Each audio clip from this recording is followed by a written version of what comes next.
Olá, querido irmão, querida irmã na fé no Salvador Jesus Cristo. Sou o pastor Diego, pastor da Igreja Evangélica Luterana do Brasil, e é uma alegria ter você novamente aqui conosco para este momento que nós queremos meditar na palavra do nosso Deus. E na reflexão de hoje nós vamos falar sobre o texto da transfiguração de Jesus. O que foi este evento e qual é a sua importância para os nossos dias de hoje. Fique conosco e se você gostar dessa mensagem, eu peço que você não se esqueça aí de deixar também o seu joinha.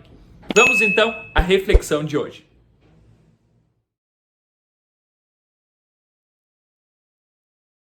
Estimados irmãos e irmãs em Cristo Jesus, a mensagem de hoje ela está baseada no texto de Lucas, no capítulo 9, versículos 28 a 36, da onde eu quero destacar dois versículos. Primeiramente, o 29, onde está escrito assim: enquanto orava, o seu rosto mudou de aparência e a sua roupa ficou muito branca e brilhante. Também destaco o versículo mais abaixo, versículo 35, que diz: e da nuvem veio uma voz que disse: este é o meu filho, o meu escolhido, escutem o que ele diz. Que o Santo Espírito do nosso Deus nos ilumine neste momento que nós queremos meditar nestas palavras. Amém. Trevas. Escuridão, trevas. Parece que nos últimos dias em que estamos vivendo dias difíceis, dias que nós poderíamos dizer assim, dias realmente de escuridão, dias de trevas. Por causa de tudo que vem acontecendo, seja aqui em nossa região, em nosso país e até mesmo no mundo. Os tempos estão muito difíceis. E quando eu estava então pensando justamente sobre isso, meditando sobre a mensagem do final de semana, eu recebi uma mensagem de um colega pastor Bruno de Candelária, aonde na sua mensagem ele retratava bem aquilo que eu estava pensando justamente sobre esses dias e esses tempos difíceis, esses tempos de trevas em que nós estamos vivendo ultimamente. E por isso eu gostaria de trazer aqui para vocês também esta reflexão que este meu colega pastor escreve. E ele diz assim: os tempos estão realmente pesados.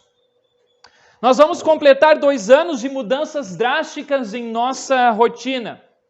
Medos, crises e vidas perdidas em meio a uma pandemia. E se não bastasse isso, aqui no sul do Brasil, nós gememos e sofremos com esta seca, esta estiagem histórica, que também afeta a Argentina, e lá até mesmo está tendo queimadas. E enquanto isso, mais acima, no sudeste brasileiro, eles sofrem, por outro lado, com as fortes chuvas, com o excesso das chuvas, com as enchentes. Na semana passada, nós vimos vidas se perdendo na cidade de Teresópolis. E como não deve estar sofrendo também esta cidade, e a dor de ver seus familiares desaparecidos em meio a este caos. E ainda em São Paulo, nós vemos um pai de família que foi assassinado durante um assalto, porque ele tinha pouco dinheiro na sua conta bancária. Já no interior do Rio Grande do Sul, um jovem, ele resolveu invadir um local de trabalho e assassinou mais um chefe de família sem motivo algum. E assim, nossas notícias são recheadas de violência barata, grátis e revoltantes. Por que tudo isso? Não sabemos. E além de todas essas notícias, ainda temos a questão da guerra. Esta semana, nós vimos a Rússia invadindo a Ucrânia e assim despertando os horrores da guerra. E engane-se quem pensa que esta guerra, por ser longe, não afetará também a nós. Os perigosos desdobramentos globais que esta guerra terá, seja econômico, seja social ou até mesmo uma batalha, uma guerra a nível mundial. Tem gente dizendo já numa terceira guerra mundial. Sem falar, né, na possível inflação ou subida dos preços que ocorrerá por causa desta guerra. E ainda também não podemos deixar de falar sobre a perseguição contra os cristãos. Perseguição, por vezes até mesmo violenta, como talvez se vocês viram, isso ocorreu, né, na cidade de Curitiba, quando invadiram uma igreja católica, e esta semana invadiram uma igreja evangélica lá no Ceará. Fora essas invasões, nós ainda temos uma perseguição mais silenciosa, sem espaço talvez para contra-argumentar contra ideologias que, em última análise, roem os pilares da fé cristã e da própria sociedade. Ideologias esta como o aborto, né? Não sei se vocês viram também, na Colômbia, se eu não me engano, né, o aborto foi permitido até 6 meses de gestação. Enfim, doenças, pandemia, a natureza descompassada, a violência barata, a falta de amor, guerra pelo mundo todo e ainda mais a perseguição aos cristãos. Porém, quanto a isso tudo, não há nada de novo. Estes sinais sempre estiveram presentes. Estes sinais sempre estiveram presentes pelo mundo inteiro. Até mesmo o Salvador Jesus alerta sobre isso. Lá em Mateus, no capítulo 24, Jesus diz: uma nação vai guerrear contra outra, um país atacará outra, e em vários lugares haverá falta de alimentos e tremores de terra. Todos os odiarão por serem meus seguidores. Nessa época, muitos vão abandonar a sua fé e vão trair e odiar uns aos outros. E assim, o Salvador conclui: quem ficar firme até o fim será salvo. Para finalizar a mensagem, este meu colega pastor ainda escreve: então fica a dica, arrependamo-nos dos nossos pecados e fiquemos firmes na fé em Cristo. O Salvador garante vida plena ao que nele crer. Quanto aos sinais que nos circundam, que eles reforcem a nossa oração. Vem, Senhor Jesus. Estimados amigos, não está sendo fácil. Estes sinais já foram alertados por Jesus de que isso aconteceria. Mas parece que nestes últimos dias, especialmente nesta semana, todos estes sinais se juntaram. E uns mesmo até mesmo chegaram a dizer que poderia ser um sinal de que o mundo estava se acabando.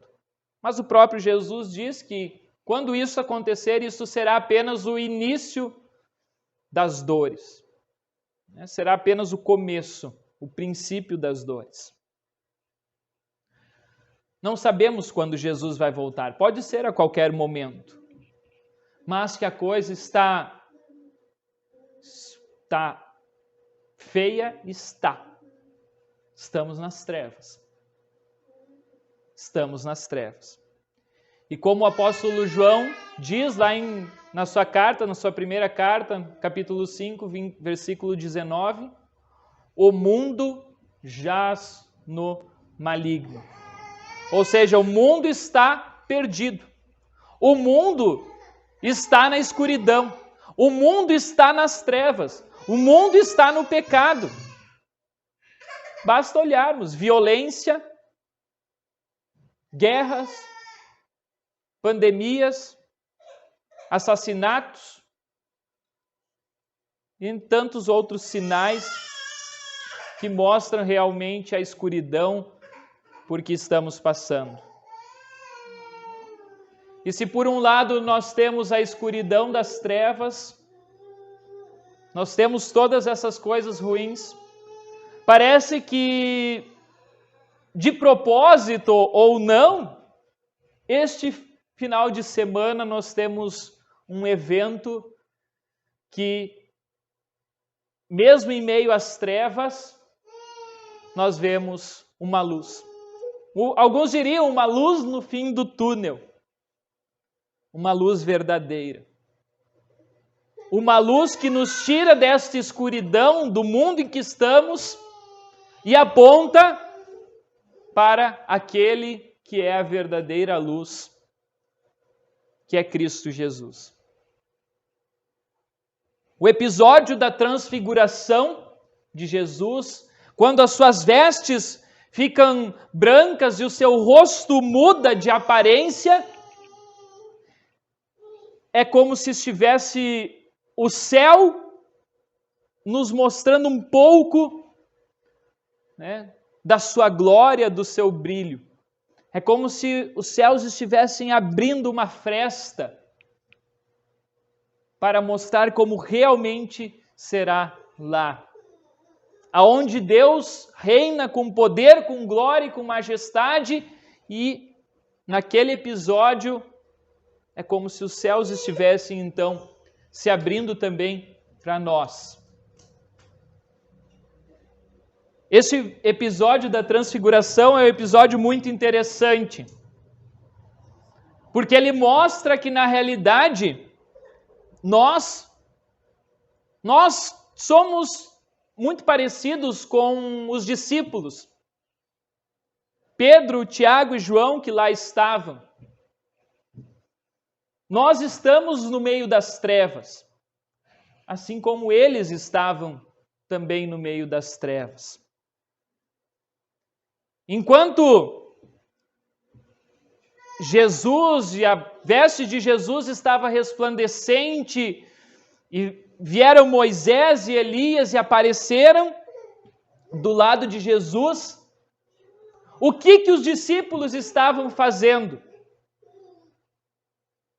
O que os discípulos estavam fazendo?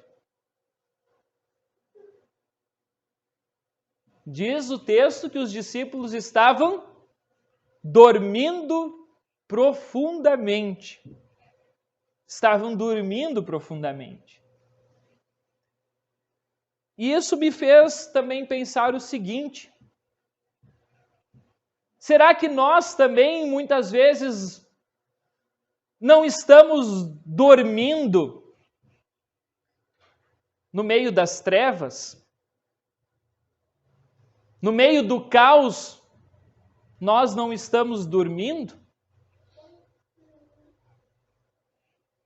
Vejam que podemos fazer esta comparação.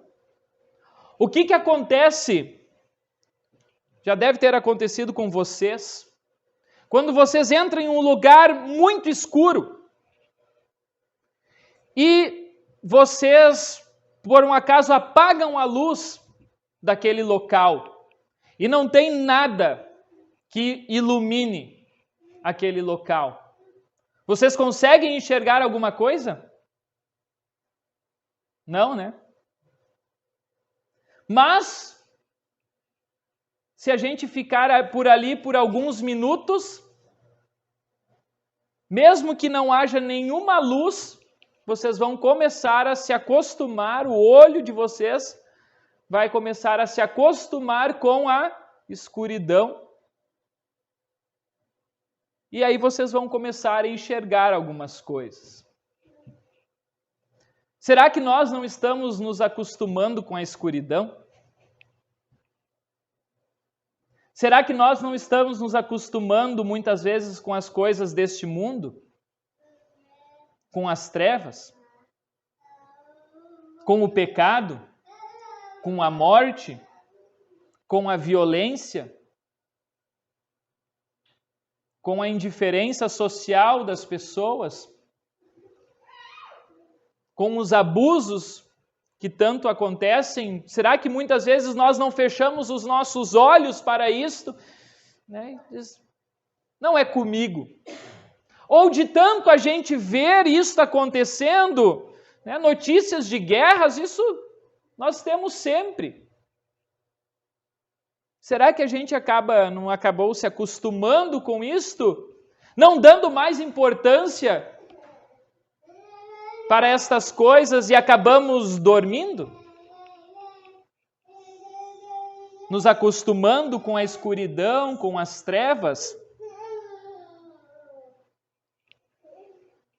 Fica a reflexão. Se por outro lado isso acontece, o que acontece quando no meio da noite talvez vocês resolvem levantar para sair, para fazer alguma coisa? Se vocês estão dormindo e de repente uma luz é acesa, o que acontece? Qual é a nossa reação? Muitas vezes de tampar a vista, porque a luz é muito forte, não é?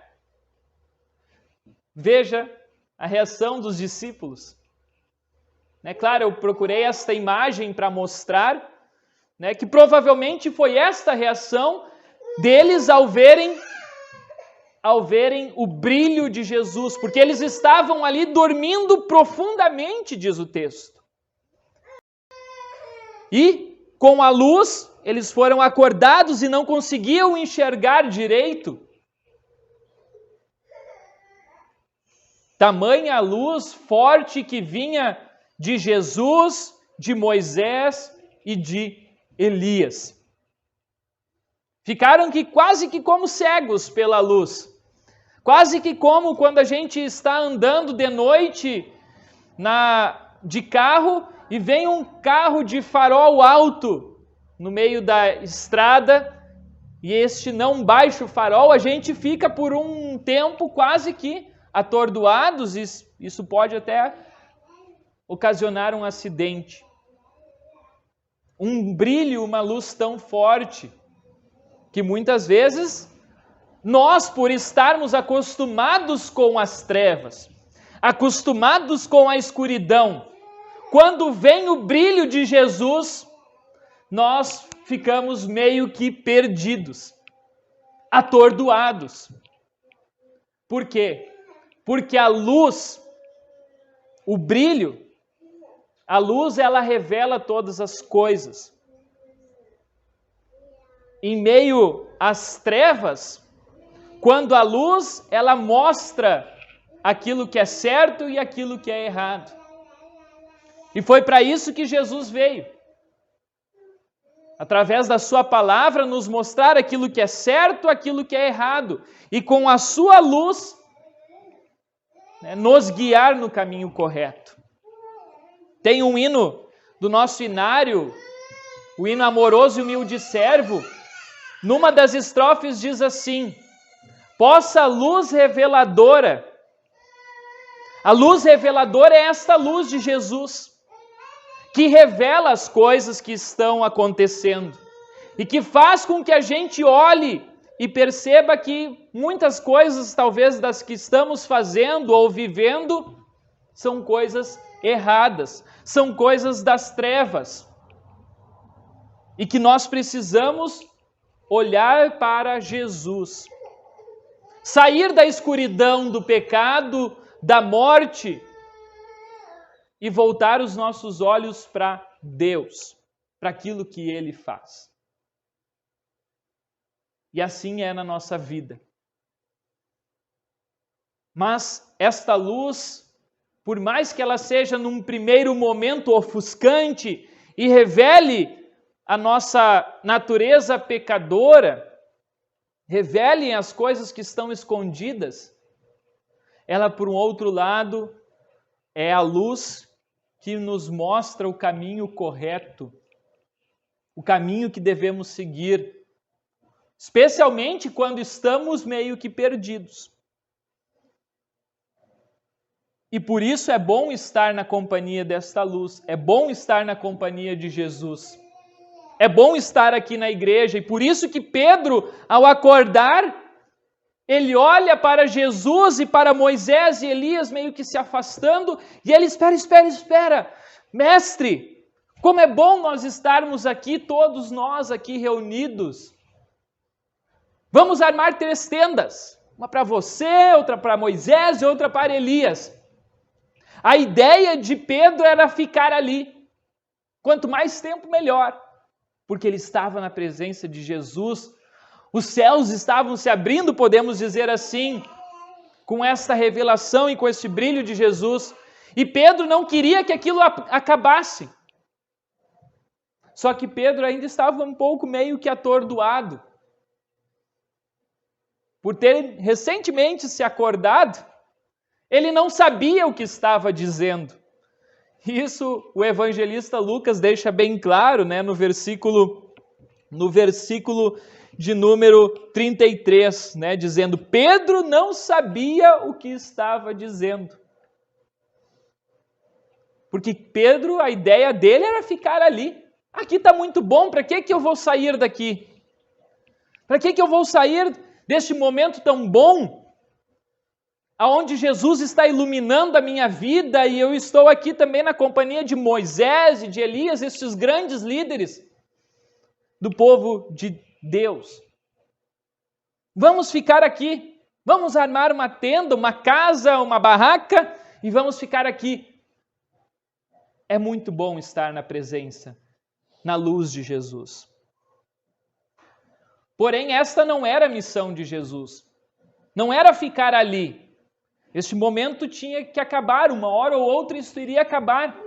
E foi para isso que Moisés e Elias vieram, apareceram. E diz ali no versículo de número 31, eles falavam com Jesus a respeito da morte, que de acordo com a vontade de Deus, Jesus, ia sofrer em Jerusalém. Ou seja, Moisés, Elias e Jesus estavam falando que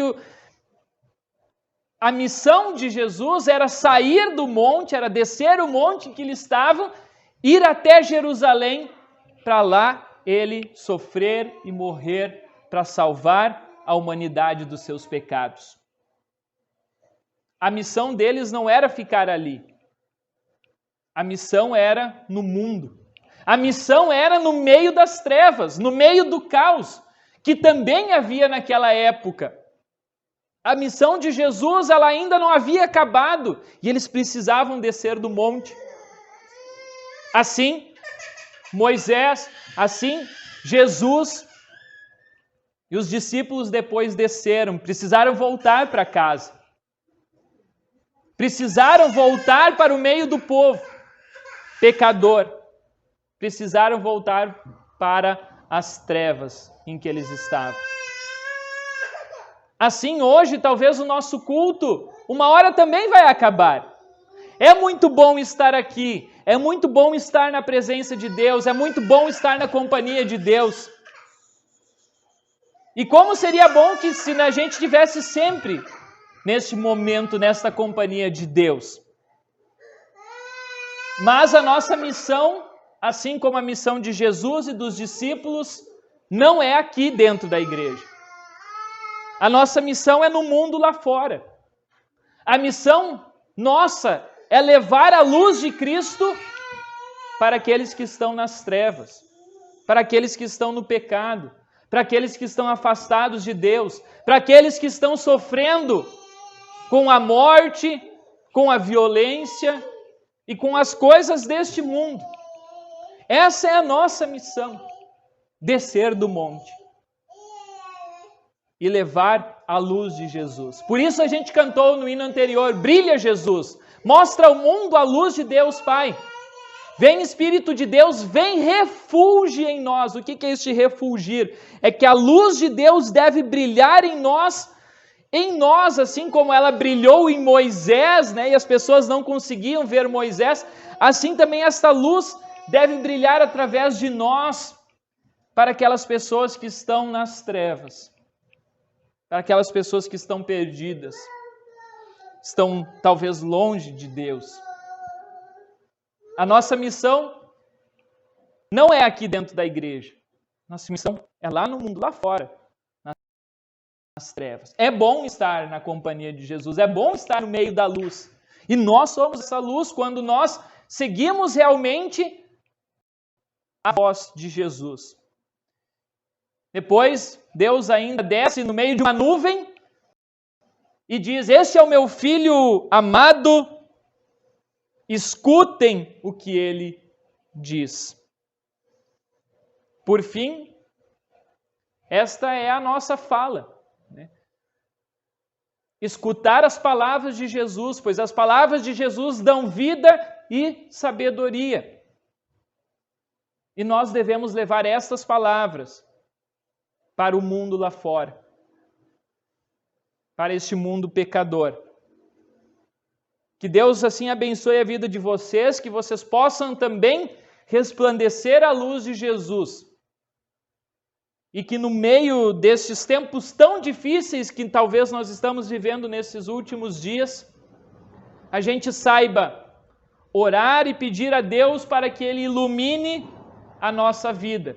E que no meio das trevas a gente lembre que nós temos a luz e que a gente procure esta luz, que é Cristo Jesus. Que bom que estamos aqui, pois viemos atrás desta luz, que também um pedaço do céu se abre quando Cristo oferece também o seu próprio corpo e sangue na Santa Ceia. E que Deus assim também abençoe a cada um de vocês para que, saindo daqui, recebendo esta luz, a gente possa assim resplandecer para o mundo lá fora, o mundo das trevas. E que a gente continue levantando nossa voz, nossas mãos em oração e pedindo e clamando a Deus: vem, Senhor Jesus, vem com a tua luz nos iluminar e que a gente também ilumine a vida das outras pessoas. Em nome de Jesus, amém. Muito bem, querido irmão, já que você chegou até este ponto da mensagem, eu peço que você não se esqueça aqui embaixo de deixar o seu comentário, dizendo aquilo que você achou também desta mensagem. E se você gostou e puder assim compartilhar essa mensagem, eu fico bastante agradecido. Tenham todos uma ótima semana.